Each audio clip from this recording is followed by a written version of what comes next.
Mabilis na kinalabit ni Mang Ben sa Drake at humarurot na sila ng alis. Pagpasensyahan mo ng asawa ko, tara na't mag-inuman na tayo. Wika ni Mang Ben nang dumating na sila sa bahay nito. Ayos lang po dahil kasalanan ko naman na uminit ang ulo ng asawa niyo. Akala ko kasi damo ang pinunla niya.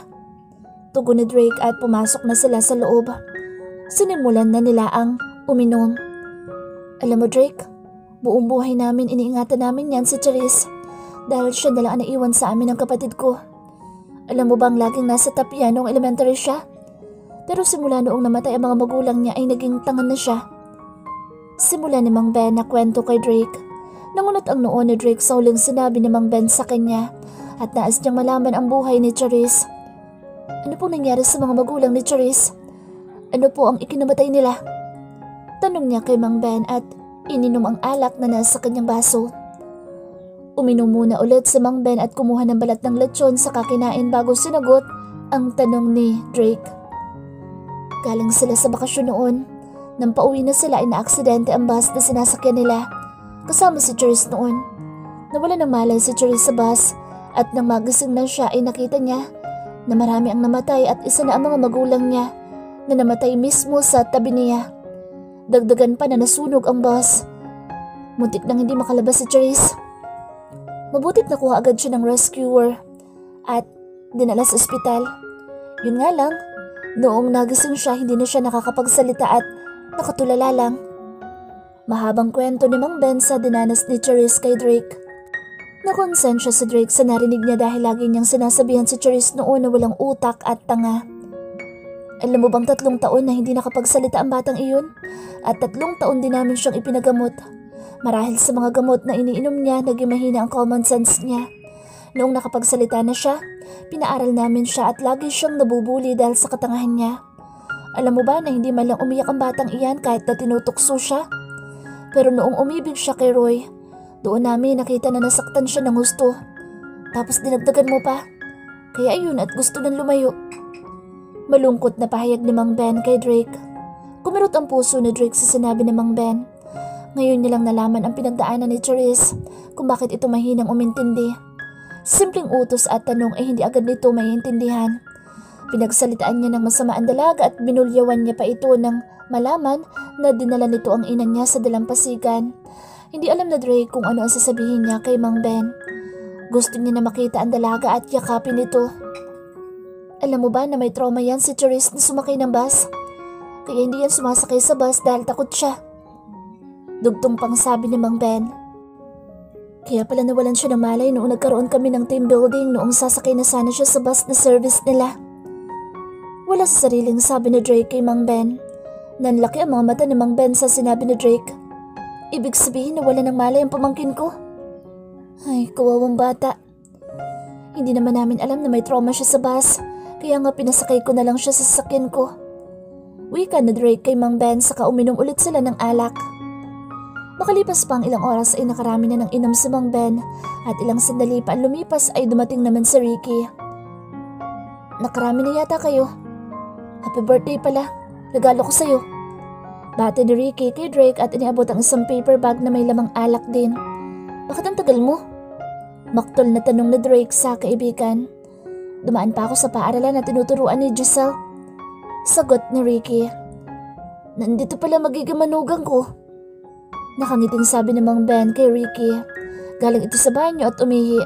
Lasing na ito dahil pasuray-suray na kung maglakad kaya hindi na ni Drake inaksaya ang oras at muli niyang tinanong si Mang Ben. Sir, saan ba pumunta si Charisse? Tanong ni Drake at kumindat pa kay Ricky. Hanggang ngayon hindi mo pa rin alam kung nasan si Charisse? Bulong ni Ricky sa kanya. Umiling-iling lang si Drake kay Ricky. Si Charisse, nagbabakasyon yun dahil masama ang loob sa'yo. At gusto niyang ayusin ang sarili niya na sinira mo, Drake. Kaya hindi ko sasabihin kung saan siya pero kung pipilitin mo ako at ito nang itatawag mo sa akin ay sasabihin ko kung nasaan siya. Lasing na sabi ni Mang Ben. Nagtitigan sila ni Ricky at may sumilay na pag-asa sa kanyang puso na makita si Charisse. Lumapit siya kay Mang Ben at inimas-himas nito ang balikat ng matanda. Tito, hindi ba mahal mo si Charisse? Saka diba gusto mo na maging masaya ang pamangkin niyo at magkaroon ng sariling pamilya? Ako po, gusto kong bigyan ng magandang buhay ang pamangkin niyo. Gusto kong ipadama sa kanya na kahit ano pa siya, handa ko siyang mahalin at bigyan ng masayang pamilya sa piling ko. Kaya kung pwede, sana ituro niyo na sa akin kung nasaan si Charisse. Parang pang-hypnotismong tanong ni Drake kay Mang Ben. Mahal na mahal dito. Sabihin mo na sa akin kung nasan siya. Sumamo ni Drake sa lasing na tiyuhin ni Charisse. Nasa Paradise Island siya at gusto niyang hanapin ang sarili niya doon. Walang alilangang sagot ni Mang Ben.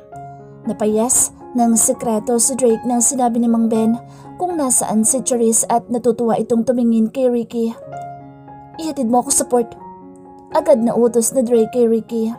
Napakamot ng ulo si Ricky dahil kararating niya lang. Hindi pa nga umiinit ang puwet ko. Sa upuan, paalisin mo na ako. Saka paano itong pulutan at inumin natin? Balikan mo na lang mamaya, bilis na. Tumayo ka na dyan at ihatid mo ako sa port. Excited na utos na Drake. Sununod na lang ni Ricky ang utos nito. Nagpaalam sila kay Mang Ben at nagmadaling umalis.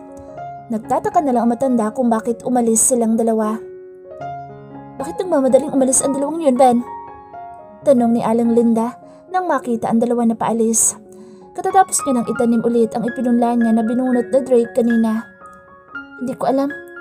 Halika asawa ko, mag-inuman tayo at iniwan ako ng dalawa. Lasing na lambing ni Mang Ben sa kanyang asawa. Nakita ni Aling Linda na may lechon at kaldereta sa lamesa kaya may pang-ulam na sila. Lasing ka na, Ben. Hindi ka man lang nagsaing.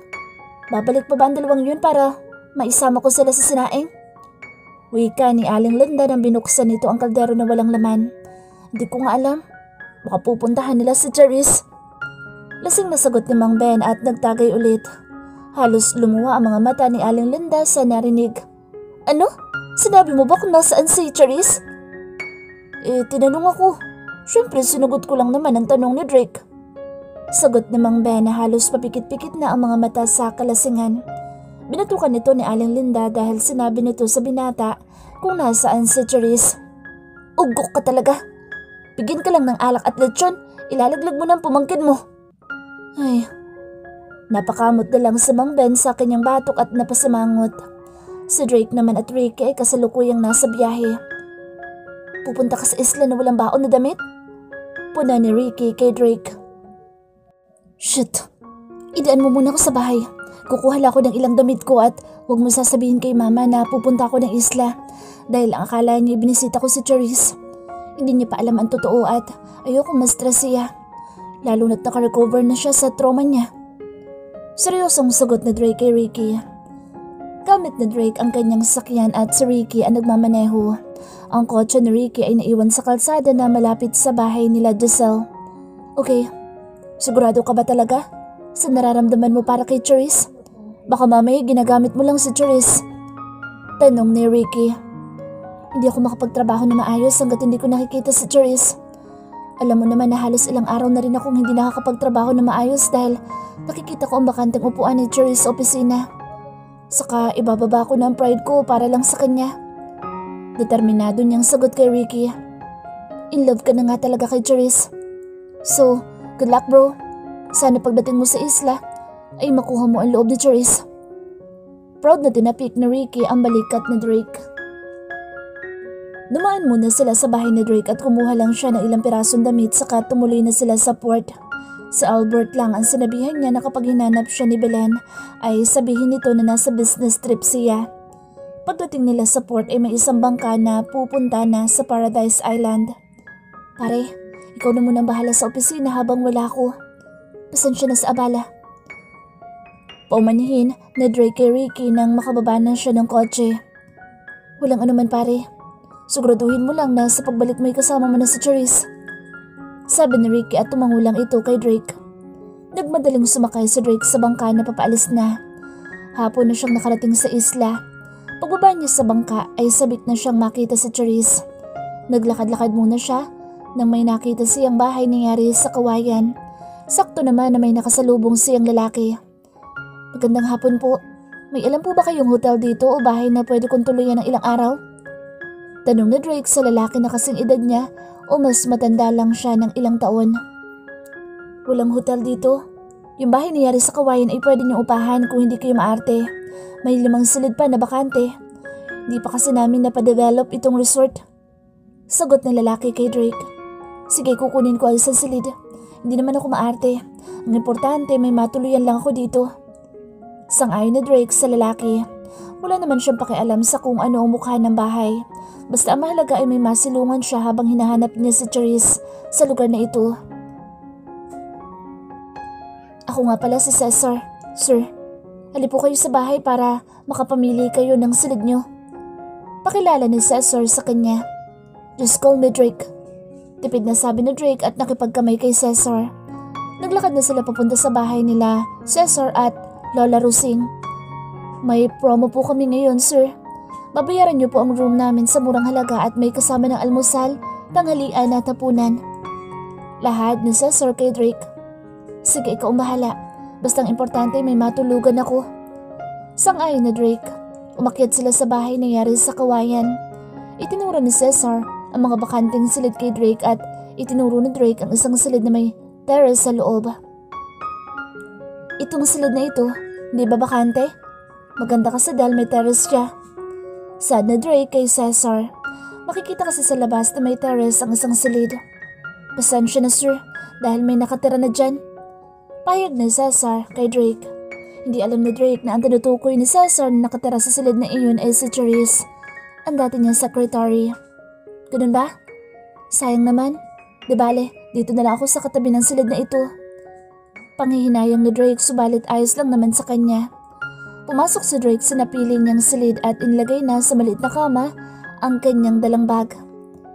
Salamat. Magda-down ako ng ilang libo para sa ilang araw kong pananatili dito. Sabi ni Drake kay Cesar at kumuha siya ng 5,000 sa kanyang wallet. Ibinigay niya iyon kay Cesar. Salamat sir. Pang-7 araw niyo na po ito. Tawagan niyo na lang po ako kapag may kailangan kayo. Tugon ni Cesar at nagpaalam na ito kay Drake upang makapagpahinga na siya. Kinabukasan, maagang nagising si Charisse pagkatapos niyang ayusin ang kanyang sarili ay nagtungo na siya sa kusina. Galing siya sa talon kahapon at doon na siya naabutan ng gabi dahil gusto niyang tumambay roon. Kaya matapos niyang kumain kagabi ay pumasok na kaagad siya sa kanyang silid. Good morning Lola. Anong magahan natin? Nakangiti niyang tanong sa matanda na abala sa pag-aasikaso ng kakainin nila. Itlog at longganisa iha. May turista dumating kagabi at mukhang galante. May pambili na tayo ng ibang materyales na gagamitin sa pagpapatayo ng kubo. Parang ang swerte mo talaga iha. Sana sunod-sunod na guest pa ang dumating. Natutuwang balita ni Aling Rosing kay Charisse. Wow, mabuti naman at may naligaw na guest dito sa atin. Siya nga pala, nagkita kami ni Rhea kahapon. May ginawa na siyang Facebook page para sa pag-promote ng resort. Marami ang makakakita ng resort natin at sana dayuhin pa ito. Saad ni Charisse at naupo na ito sa pwesto niya. Sana nga iha. Pakikatok na ng guest natin. Sa tabi lang ng silid mo ang silid niya. Si Cesar kasi maagang umalis dahil pinabili ko ng materyales para sa kubo at ibang kakailanganin natin. Utos ni Aling Rosing kay Charisse.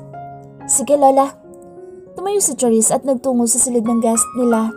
Nang nasa harap na siya ng pintuan ng silid ng guest nila ay kinatok niya ang pinto. Ilang beses pa siyang kumatok bago bumukas ang pinto. Good morning sir. Your breakfast. Natigil ang sasabihin ni Charisse at ang ngiti sa kanyang labi ay biglang napalitan ng mapait na ngiti nang makilala kung sino ang guest nila. Charisse? Hindi makapaniwalang banggit ni Drake sa pangalan ni Charisse nang makita ang dalaga. Sa loob-loob na Drake ay hindi na siya mahihirapan na hanapin si Charisse sa isla dahil nasa harapan niya na ito. Thanks God at nakita kita Charisse. Saad ni Drake na hindi makapaniwala. Ready na ang almusal, kaya sumunod ka na sa akin sa kusina. Saka hindi kita kilala kaya huwag mo akong kausapin. Masungit na tura ni Charisse kay Drake at tumalikod. Sumunod naman si Drake sa likuran niya at nagtataka sa pakikitungo nito sa kanya. Charisse, please. Nandito ako para humingi ng sorry sa mga nasabi ko sa'yo. Sumamong sabi ni Drake kay Charisse. Bumaling si Charisse kay Drake at seryoso niya itong tinitigan. Nasasaktan pa din siya kapag naalala niya ang mga masasakit na sinabi ni Drake sa kanya. Sa dami ng pwede mong puntahan dito ka pa talaga napadpad. Alam mo, gusto ko talagang kalimutan ka eh. Kaso para kang kabuti na biglang sumusulpot. Naiinis na wika ni Charisse kay Drake. Pumunta talaga ako rito para hanapin ka. I'm sorry sa mga nasabi ko. Sabi ni Drake kay Charisse at niyakap niya si Charisse na mahigpit. Nagtataka si Charisse sa kabaitan ni Drake na ipinapakita sa kanya ngayon. Excuse me, pero wala kang karapatan na yakapin ako. Itinulak ng bahagya ni Charisse si Drake, kaya napakalas ito sa kanya ng yakap. Alam ko pero mahal kita, Charisse. Alam ko na nasaktan ko ang kalooban mo at hindi ako nag-isip bago kita pinagsalitaan ng masama, pero maniwala ka, mahal kita. Walang alinlangang sabi ni Drake kay Charisse. Mahal mo ako? O gusto mo lang akong gamitin sa pagpapaselos kay Ma'am Angel para bumalik siya sa'yo? Kung inaakala mo na mauuto mo ako, nagkakamali ka dahil hindi na ako kasintanga noon nung una mo ako nakita. Seryosong sabi ni Charisse kay Drake at tatalikod na sana si Charisse, subalit tinawakan siya ni Drake sa braso. Hindi kita inuuto, Charisse. Hindi na ito dahil kay Angel, kundi sa tunay na damdamin ko para sa'yo. Seryosong sabi ni Drake sa dalaga na ngayon ay parang malaking ipinagbago. Imposibleng mamahalin mo ang katulad kong tanga't walang utak. Ayon na rin sa sinabi mo noon. Saka paano mo pala nalaman na nandito ako? Tanong ni Charisse kay Drake. Bumibilis ang pintig ng puso ni Charisse sa pagharap nila ni Drake ngayon. Ngunit nasasaktan pa din siya kapag naaalala ang mga sinabi sa kanya ni Drake noon. Walang imposible kapag nagmahal, Charisse. Wala akong pakialam kung ano ka man o sino ka man dahil mahal kita at yun ang tunay na nararamdaman ko. Seryosong pahayag ni Drake sa dalaga. Mahirap maniwala sa mga sinasabi ng isang dragon. Pasensya na dahil hindi mo na ako secretary kaya hindi na rin sir ang itatawag ko sa'yo. Nakahanda na ang lamesa. Pag-almusal na kayo. Turo ni Charisse kay Drake. Tumalikod na siya kay Drake at nagtungo sa kusina upang makapag-almusal din. Biglang sumunod si Drake sa kanya at naupo siya sa pwesto niya. Maupo na kayo't kumain na dahil may pag-uusapan tayo. Nakasimangot na utos ni Charisse kay Drake. Naupo naman si Drake sa tapat ni Charisse. Binigyan ng plato ni Lola Rosing ang guest nila na seryosong nakatingin sa dalaga. Oo, marami talaga tayong pag-uusapan, Charisse, kaya sana makinig ka sa akin. Sabi ni Drake sa dalaga na hindi man lang kumukurap sa katititig kay Charisse. Napansin niya na parang malaking ipinagbago ni Charisse. Pati ang katawan nito ay parang lalo nang naging slim at lalo pa itong gumanda. Oh, magkakilala ba kayo ng guest natin, Iha? Nakangiting tanong ni Lola Rosing kay Charisse. Dati po magkakilala kami, Lola. Pero ngayon, ayoko na siyang makilala. Simangot na sagot ni Charisse kay Lola Rosing. Sus, may MU lang yata kayong dalawa eh. Iho, magkakilala ba kayo ni Charisse? Tanong ni Lola Rosing kay Drake. Opo, Lola. Sekretary ko po siya at fiancé. Walang gatol na sagot ni Drake sa matanda. Napaawang ang labi ni Lola sa sinabi ni Drake at kinikilig pa ito dahil may misunderstanding ang dalawa. Napataas naman ang kilay ni Charisse sa sinabi ni Drake sa matanda. Eh, ikaw talaga, Charisse? Hindi mo man lang sinabi sa akin na nagkaka-love life ka na. Kaya ka siguro pumunta dito dahil nagtatampo ka sa nobyo mo. Bagay na bagay pa naman kayo. Kung ano man ang hindi nyo na pagkaunawaan, tapusin na ninyo para naman magkasundo na kayo. Payo ni Lola Rosing sa kanilang dalawa. Hindi ko naman nobyo yan, Lola. Nakairap na wika ni Charisse kay Lola at tumingin ito kay Drake ng seryoso. Siya nga pala, Dragon. Hanggang kailan ka dito sa isla? Seryosong tanong ni Charisse kay Drake. Hanggang nandito ka, hindi ako aalis dito. Pumunta ako dito para hanapin at sunduin ka. Ituloy natin ang kasal natin. Seryosong sagot ni Drake kay Charisse. Walang tayo. Kaya bakit naman ako magpapakasal sa'yo? Dagdagan mo ang bayan mo dito dahil kulang yun. Pero kung ayaw mong dagdagan, pwede ka na maghanap ng matitirhan. Nanlaki ang mga mata ni Lola sa sinabi ni Charisse sa guest nila. Kaya kinalabit nito si Charisse. Iha, kabibigyan niya lang ng pera kay Cesar kagabi. Nakakahiya naman at parang gusto mo nang i-hold up ang guest natin na nobyo mo. Walang problema. Dadagdagan ko ang binigay kong pera. Sang-ayon na Drake. Mabuti kung ganun. Sige, kumain ka na. Maiwan na kita dahil gusto ko magpahangan sa labas. Nawala na ako ng ganang kumain. Tura ni Charisse kay Drake. Tumayo siya at lumabas na ng bahay. Hindi naman siya tinatantanan ni Drake at sinundan siya nito sa labas. Dumiretso si Charisse dalampasikan at naabutan siya ni Drake. Hinawakan siya nito sa braso. Charisse, pakinggan mo muna sasabihin ko, please. Sumamang pakiusap ni Drake sa dalaga. May 5 minuto lang ako para pakinggan ang sasabihin mo. Seryosong sagot ni Charisse sa binata. Malalim na napabuntong hininga sa Drake na nakipagtitigan kay Charisse. Oo, naiinis ako sa iyo noong una kitang nakita sa opisina. Naiinis ako dahil ang hina ng pick up ng isip mo. Naiinis ako dahil ang ganda-ganda mo pero ang hina ng kokote mo, pero maniwala ka man o hindi, isang araw naramdaman ko na lang na nagsaselos ako kapag may kausap kang iba, lalo na kapag may bidding tayo. Huli ko nang na-realize na nagkakagusto na pala ako sa'yo. Totoong mahal kita, Charisse. Noong sinabi ko na magpanggap tayo, may nararamdaman na ako noon para sa'yo. Oo, inaamin ko na may ugali ako na kapag nagalit hindi ko naiisip ang mga lumalabas sa labi ko. Nagalit ako ng husto nang malaman ko na dinala mo si Mama sa dalampasigan. Hindi dapat ako nagalit sa'yo. Dapat natuwa pa ako dahil sa'yo. Nawala ang trauma ni Mama sa dalampasigan at muli na siyang nakakalabas ng bakod. Muli na siyang nakakaapak sa mga buhangin at salamat dahil ikaw lang ang nakapagpagaling kay Mama. Mahabang saan na Drake kay Charisse. Gumaling na si Mama Belen? Hindi makapaniwalang tanong ni Charisse kay Drake. Natutuwa siya na malaman na nawala na ang trauma ni Belen at natupad na nito ang pangarap na muling makapasyal sa dalampasigan. Oo, magaling na si Mama at hinahanap ka niya. Hindi niya pa alam na nagpapanggap lang tayo. Tinanong niya ako tungkol sa engagement natin at bakit hindi natuloy. Sinabi ko lang sa kanya na inurong natin. Nagsinungaling ako sa kanya dahil ayoko nang ma-stress siya.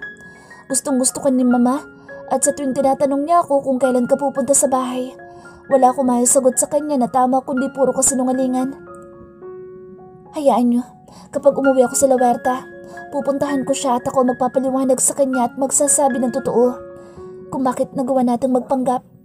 Para hindi ka na mahirapan na sabihin sa kanya ang totoo at walang kasal na mangyayari.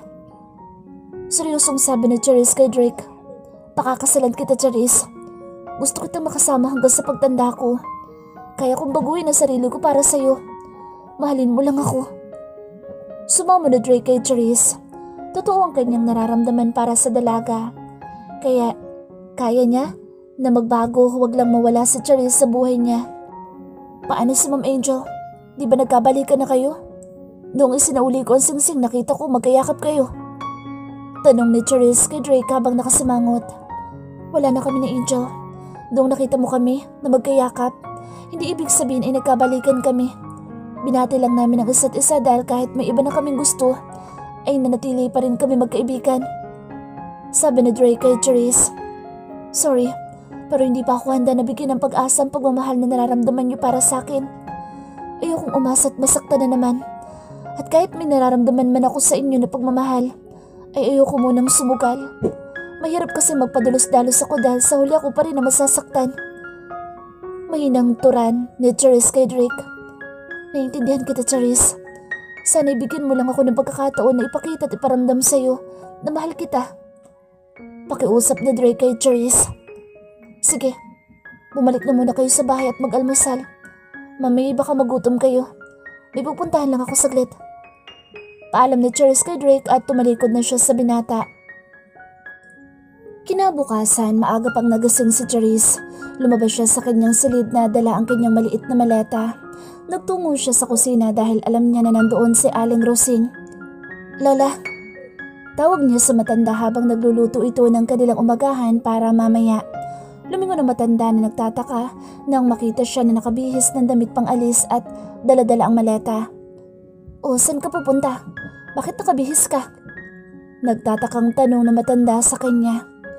Uuwi na po ako sa La Huerta. Maraming salamat po sa pagpapatiran niyo sa akin dito. Nakangiti niyang sabi sa matanda at niyakap niya ito. Ayaw niya man sanang umalis ngunit kailangan. Hinagod-hagod naman ang matanda ang kanyang likod. Kahit anong oras mo gustong pumunta dito, welcome ka, Apo. Pero akala ko ba dito ka muna mananatili? Malungkot na tanong na matanda na kumalas na ng yakap sa kanya. Salamat, Lola. Gusto ko pa sanang manatili dito sa isla ngunit gusto ko nang harapin ang lahat pati ang kinatatakutan kong pagsakay sa bus. Dahilan niya sa matanda at isa pa ay gusto niya talagang iwasan sa Drake.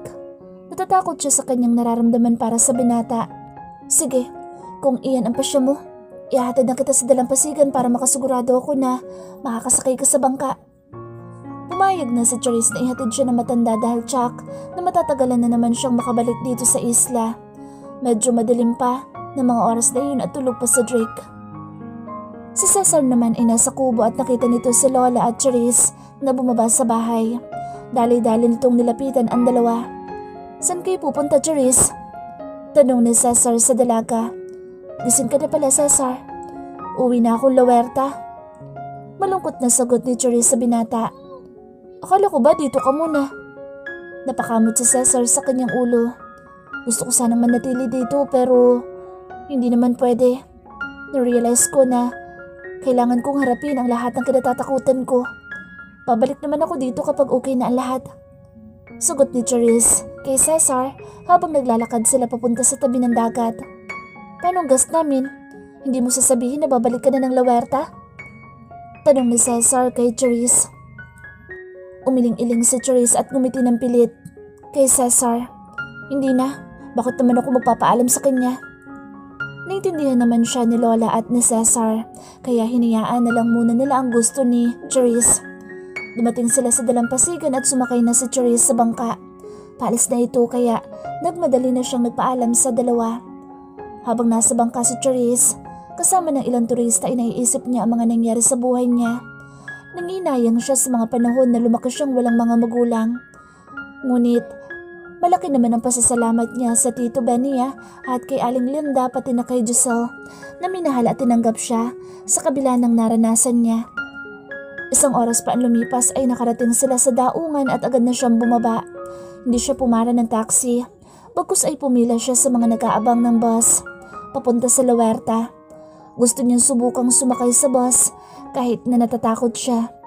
Hindi naman gaanong karami ang nag-aabang sa sakayan ng bus at ilang sandali pa ay may bus na dumating. Agad na sumakay ang iba. Siya naman ay nangangatog ang mga tuhod nang ihakbang niya ang kanyang paa sa apakan ng bus. Hindi niya kayang pumasok kaya nagpaiwan siya. "Miss, sasakay ka ba o hindi?" Naiinis na tanong ng driver sa kanya. Umiling-iling na lang muna siya at pinaalis na ang bus. Sa sunod na bus na lang siya sasakay at gusto niya munang pakalmahin ang sarili. Ngunit sumapit ng 10:00 ng umaga hindi pa rin siya nakakasakay. Ilang bus na rin ang dumaan. Ayaw niya sumuko kaya kahit gabihin siya ay susubukan niya pa rin makasakay sa bus. Muli siya nag-abang ng bus at gusto niya na talagang makasakay. Ilang sandali pa nakalipas ay may dumain ulit na bus. Huminto ito sa tapat niya. Bitbit ang kanyang malata at maliit na backpack ay pikit mata niyang sinampa ang unang apakan ng bus. Uurong sana siya nang pababa na may isang kamay na humawak sa kanyang braso at bumulong sa kanya. "Relax and step forward." Bulong na isang pamilyar na boses sa kanya ngunit hindi niya na iyon pinansin dahil ang iniisip niya ay makasakay siya sa bus. Hindi siya dumilat kahit anuman ang mangyari. Kinuha ng kung sino man na umaalalay sa kanya ang kanyang malata at inalalayan siya nito papasok sa bus at pinaupo. Nangangatog ang kanyang tuhod at ang bilis ng tibok ng kanyang puso. Hindi niya pa rin idinidilat ang kanyang mga mata kahit nakaupo na siya. Naramdaman niya rin ang pag-upo na lalaking umaalalay sa kanya sa tabi niya. Naluha siya na maalala ang kaganapan na nangyari sa bus noon na sinasakyan nila ng kanyang mga magulang. Hinayaan niya lang ang kanyang sarili na umiyak. "Huwag kang matakot. Nandito ako sa tabi mo." Bulong na isa pang pamilyar na boses sa kanya. Unti-unti niyang idinilat ang kanyang mga mata at tumingin sa katabi niya. Bagay siya nagulat nang makita ang lalaki. "Roy?" Nagtataka niyang banggit sa pangalan ng kanyang ex-boyfriend. "Ano ginagawa mo dito?" Akala ni Charisse ay si Drake ang bumulong sa kanya habang inaalalayan siya na pumasok sa bus kanina. Ngunit si Roy pala ang makikita niya. Marahil ay iniisip niya si Drake kaya parang kaboses na Drake ang lalaki nagpaupo sa kanya. "May pinuntahan lang ako malapit dito. Hindi ko akalain na makikita kita dito sa bus." Nakangiting sabi ni Roy sa kanya. Maya-maya nagulat si Charisse na may isang baritonong boses ang nagsalita. "Pare, umalis ka dyan sa upuan ko kung ayaw mong bigwasan kita."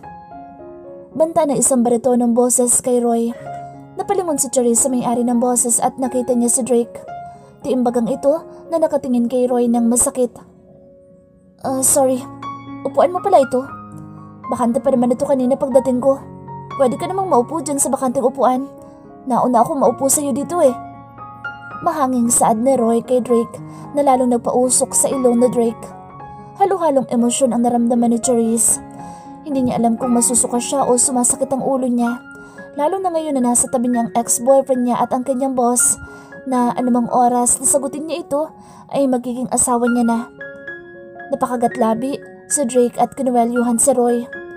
Huwag kang bastos!